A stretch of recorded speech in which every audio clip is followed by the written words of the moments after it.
राष्ट्रघातीहरू होशियार होशियार होशियार विदेशी एजेन्टहरू होशियार होशियार होशियार आमा बेच्नेहरू होशियार होशियार होशियार एमसीसी चाहिँदैन चाहिँदैन चाहिँदैन आमा बेच्न पाइँदैन पाइँदैन पाइँदैन आमा बेच्न पाइँदैन पाइँदैन पाइँदैन राष्ट्रघातीहरू होशियार होशियार होशियार विदेशी एजेन्टहरू होशियार होशियार होशियार इन्डो अमेरिकन दलालहरू होशियार होशियार होशियार इन्डो अमेरिकन दलालहरू होशियार होशियार होशियार एमसीसी चाहिँदैन चाहिँदैन चाहिँदैन आमा बेच्न पाइँदैन पाइँदैन पाइँदैन कोभिडबाट नै केही बिरामी हुनुभएको थियो र त्यस पछाडि फेरि आफ्नै घरमा चाहिँ केही काम गर्ने क्रममा चाहिँ थोरै फ्र्याक्चर हुनुभएको थियो र आजको यस कार्यक्रमलाई सम्बोधन गर्नको लागि मैले केन्द्रीय संयोजक उन्नत लोकतन्त्र पार्टीका अध्यक्ष स्वागत नेपालज्यूलाई माइक्रोफोन हस्तान्तरण गर्न चाहन्छु।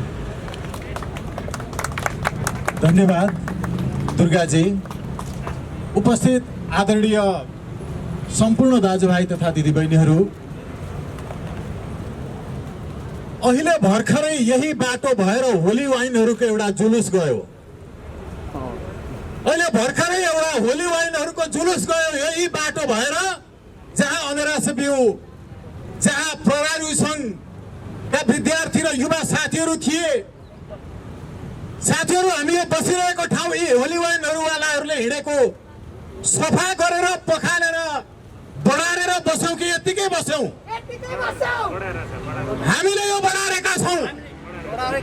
हामीले होली वाइनहरूको जुलुस यो भर्खरै गयो र मुलुकलाई शुद्धिकरण गर्ने हामी अभियानमा छौँ।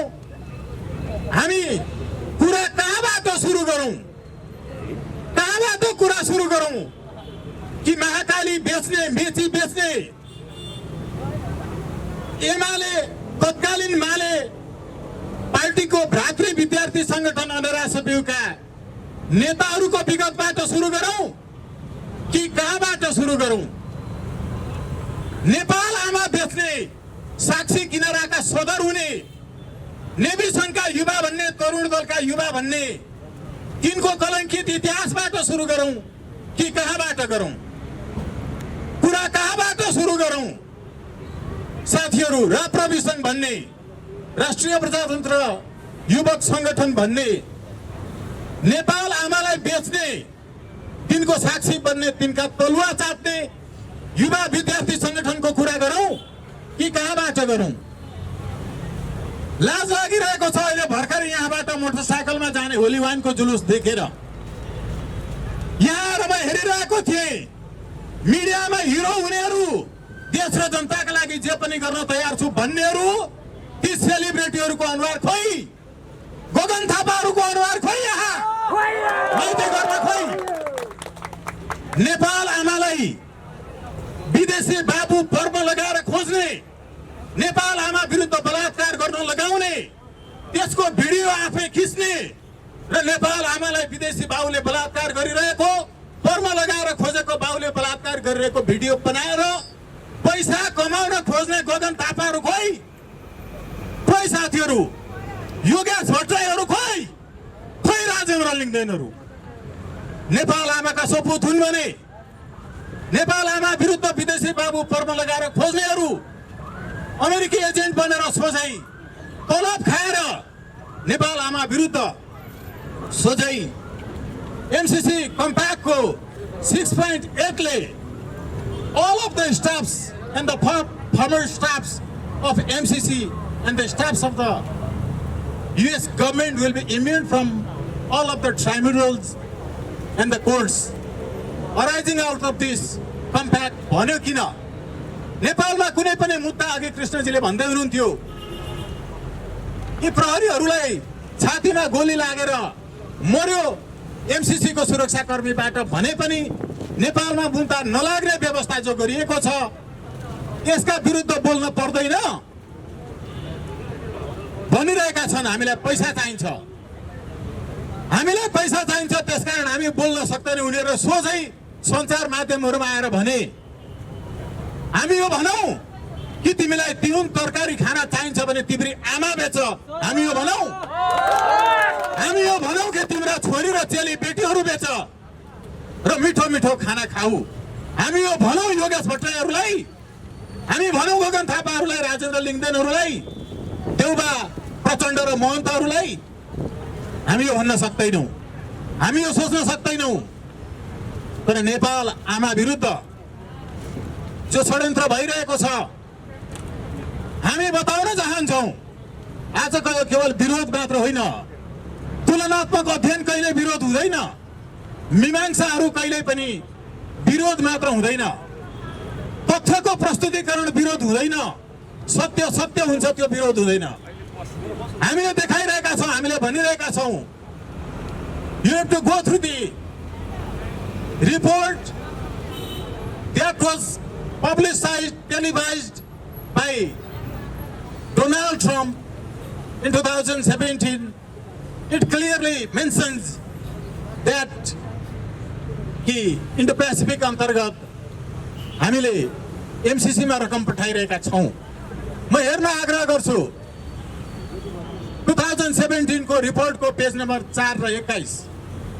म हेर्न आग्रह गर्छु 2019 को इन्डो-पेसिफिक रिपोर्टको पेज नम्बर 38, जहाँ इन्डो-पेसिफिक अन्तर्गत राखिएको छ नेपाल र श्रीलङ्कालाई जो रिसेन्टली एडेड कन्ट्रीहरू हुन् भनेर भनिएको छ। बुझाउन चाहन्छु उनीहरूलाई, बुझ्दैनन् अङ्ग्रेजी भाषा भने कि एमसिसी को 5A शेड्युलले के भनेको छ। The report has to be submitted to the MCC in consent of the government of the India. किन भनियो कि इन्डियाको कन्सेन्टमा, इन्डियाको सम्मतिमा नेपालको रिपोर्ट एमसिसीलाई बुझाइनु पर्छ। उनीहरूले भने, मैले सुने एक दुईवटा कार्यक्रमहरूमा, म पनि सँगै बसेको छु, यहाँहरूले हेर्नु भएको हुन सक्छ, अहिले पनि छन् युट्युबहरूमा, डाक्टर महतहरूसँगको सँगै छलफलमा बसेको छु। उहाँहरूले बताउनु भयो कि यो एमसिसी मार्फत हामीले उत्पादन गर्ने जलविद्युत जो जल ऊर्जा छ, यो ऊर्जा इन्डियाले किन्ने भएको कारणले हामीले इन्डियाको सम्मतिमा मात्रै बुझाउन सक्छौँ, उसलाई सोध्नुपर्छ।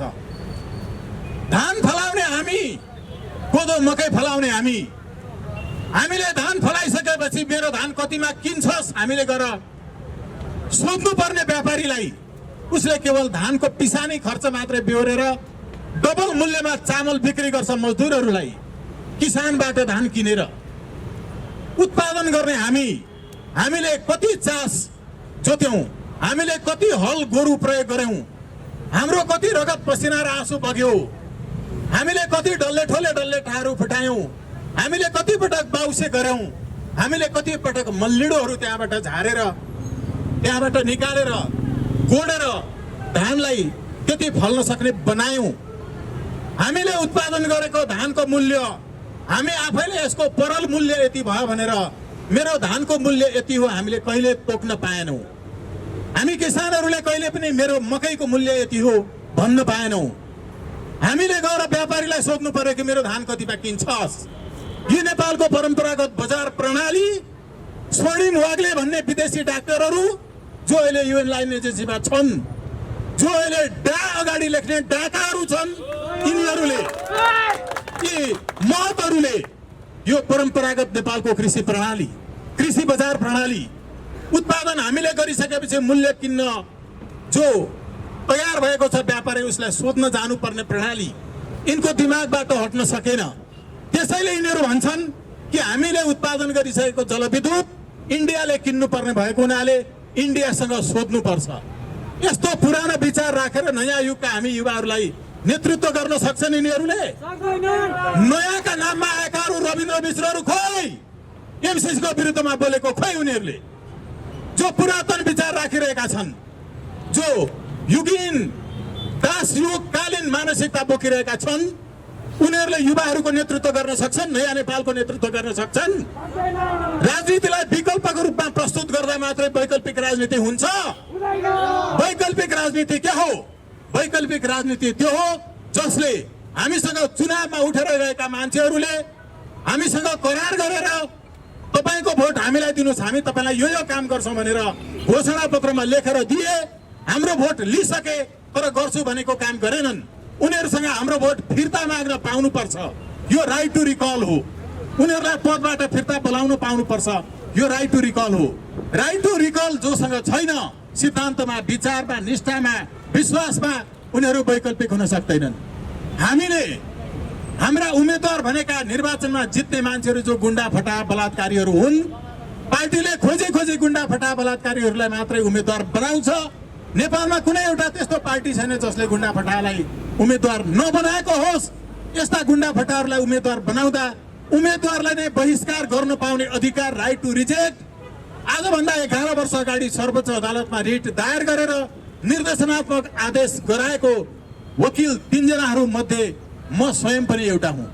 स्वतन्त्र राष्ट्रिय अभियानले त्यति बेला उठाएको आवाजसँगै आवाज उठाएर रिट दायर गर्नुहुने आदरणीय अधिवक्ता भाइ राजा राईज्यू जो आज हामीसँग हुनुहुन्थ्यो, जोसँग सर्वोच्च अदालतमा कयौं पटक हामीले बहस गरेर हामीले कयौं पटक सर्वोच्च अदालतको तत्कालीन प्रधान न्यायाधीश कल्याण श्रेष्ठज्यूको इजलासबाट राइट टु रिजेक्ट, यो मुलुकका जनताहरूले वास्तवमा प्रजातन्त्रको लोकतन्त्रको अभ्यास गर्न पाएन। यो मुलुकमा नागरिकहरूले आफूले भोट दिएर पठाएको व्यक्तिले जति पटक धोका दिए पनि उनीहरूलाई फिर्ता बोलाउन पाएनन्। सर्वोच्च अदालतले हामीले 11 वर्ष अगाडि दायर गरेको रिटमा भाइ राजा राईज्यू जो हुनुहुन्थ्यो, जसको भर्खरै निधन भयो, म भावपूर्ण रूपमा श्रद्धाञ्जली व्यक्त गर्न चाहन्छु। भाइ राजा राईज्यूले जो सपना देख्नु भएको थियो, राइट टु रिजेक्टमा सर्वोच्च अदालतले जो निर्देशनात्मक आदेश जारी गर्यो, यो निर्देशनात्मक आदेश यतिकै जारी गरेको थिएन। संसारका 14वटा देशहरूमा राइट टु रिजेक्ट लागू भएको छ। हामीले 11 वर्ष अगाडि सर्वोच्च अदालतलाई कन्भिन्स गर्यौं। उसले भन्यो कि साँच्चैको लोकतन्त्र नेपालमा छैन। लोकतन्त्र हुने हो भने जनतालाई यो काम गर्छु भनेर भोट दिने मान्छेहरूको भोट खेर जाने गरिकन जनतालाई दिएको वचन पूरा नगर्नेलाई भोट फिर्ता मागेर पदबाट निकाल्न पाउनुपर्छ। राइट टु रिकल हुनुपर्छ, राइट टु रिजेक्ट हुनुपर्छ। अघिल्लो महिना मात्रै भाइ राजा राईज्यू बित्नुभयो, नजिकै छ सर्वोच्च अदालत। उहाँले खेलाची गर्नुभएको थियो। सर्वोच्च अदालतले यतिकै भनेको थियो कि तिमी निर्देशनात्मक आदेश जारी गरेर कानुन बनाऊ, यो देशका सबै दलहरूलाई भनेको थियो। त्यति बेला बीबीसीमा रविन्द्र मिश्रजी हुनुहुन्थ्यो। मैले गएर भने समाचार बनाइदिनुहोस्, यस्तो पनि हुन्छ स्वागतजी भनेर हाँसेर उहाँले समाचार बनाउन तयार हुनु भएन। अहिले उहाँहरूको पार्टीमा यो एजेन्डा चोरेर राख्नु भएको छ। जस समेत दिनुहुन्न, मरेर जानुभयो भाइ राजा राई। मलाई जस चाहिँदैन। बाबुराम भट्टराई प्रधानमन्त्री हुनुहुन्थ्यो। मैले गएर भेटेर भने, लेखेर दिएँ। सर्वोच्च अदालतले यतिकै भनेको होइन, लोकतन्त्रलाई बलियो बनाउनुपर्छ, लोकतन्त्रलाई साँच्चै अर्थपूर्ण बनाउनुपर्छ। यो लोकतन्त्र होइन। लोकतन्त्र साँच्चै हुने हो भने पार्टीहरूले उठाएका हुन् उम्मेदवारहरू टिकट बिक्री गरेर यो नेताहरूको प्रतिनिधि हो, जनताको प्रतिनिधि होइन। जनताको साँच्चै प्रतिनिधि बनाउन जनताले रिजेक्ट पनि गर्न पाउनुपर्छ उम्मेदवार गलत भयो भने। यो हामीले यतिकै भनेका थिएनौँ साथीहरू। म यतिकै यो भाइ राजा राईज्यूको विषय उठाइरहेको छैन। खेलाञ्ची गरेको थियो सर्वोच्चले, यतिकै भनेको थियो। साथीहरू, यस पूर्व हाम्रो हातमा जुन हत्कडी लागेको थियो, एमसीसीको विरुद्धको आन्दोलनमा अहिलेसम्म नै केवल एक पटक पक्राउ गरियो। त्यो हामी 20 जना साथीहरूलाई पक्राउ गरिएको थियो। पछि केही साथीहरू छुट्नु भयो। सन्तोषजी अगाडि उभिरहनु भएको छ, हाम्रो आङ्गेली महिलाजी उभिरहनु भएको छ, हाम्रो सन्तोष पौडेलजी नै पनि हुनुहुन्छ, कृष्णजी हुनुहुन्छ, धेरै साथीहरू हुनुहुन्छ। म अहिले नाम छुटाएकोमा माफी दिनुहोला। यो मुलुकमा हामीले पनि यो आँखामा पट्टी बाँधेर यो व्यवस्था ल्याउनका लागि आर्मीले हामीलाई पानीभित्र हालेर अन भएको हिटरमा पिसाब गर्न लगाएर, यद्यपि हामीले त्यति बेला कुनै पार्टीको सदस्य नभइकन स्वतन्त्र रूपमा नागरिकहरूको तर्फबाट आवाज उठाउँदै आएका थियौँ।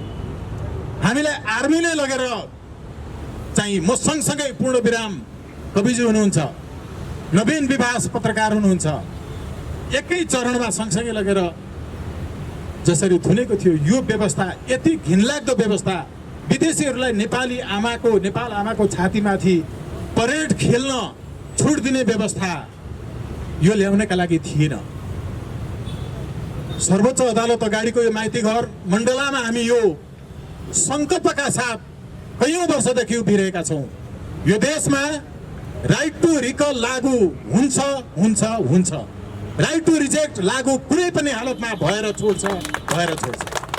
हामी यसको लागि कुनै पनि हालतमा सबै मूल्यहरू चुकाउन तयार छौँ।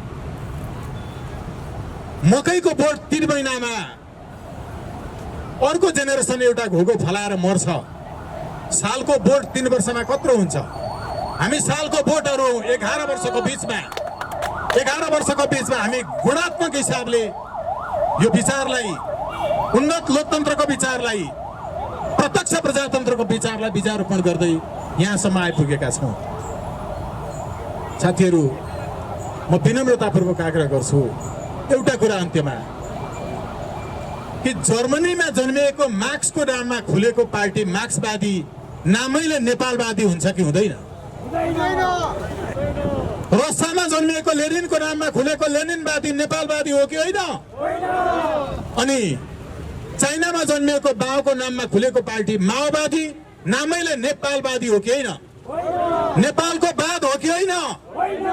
रविन्द्र मिश्रहरूले भनेको द राइज अफ मेरिटोक्रेसी लेखेपछि मिखाइल यङको बेलायतीहरूले सुरु गरेको त्यो मेरिटोक्रेसी नेपालको हुन सक्छ कि सक्दैन?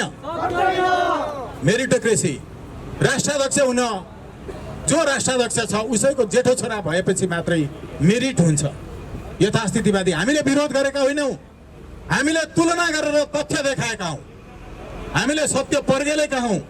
त्यसैले नेपालको विचार, नेपाल भूमिको विचार, उन्नत लोकतन्त्रको दर्शन, प्रत्यक्ष प्रजातन्त्रको दर्शनतर्फ गोलबद्ध हुनका लागि म आह्वान गर्छु, आग्रह गर्न चाहन्छु र अहिलेका लागि बिदा हुन चाहन्छु।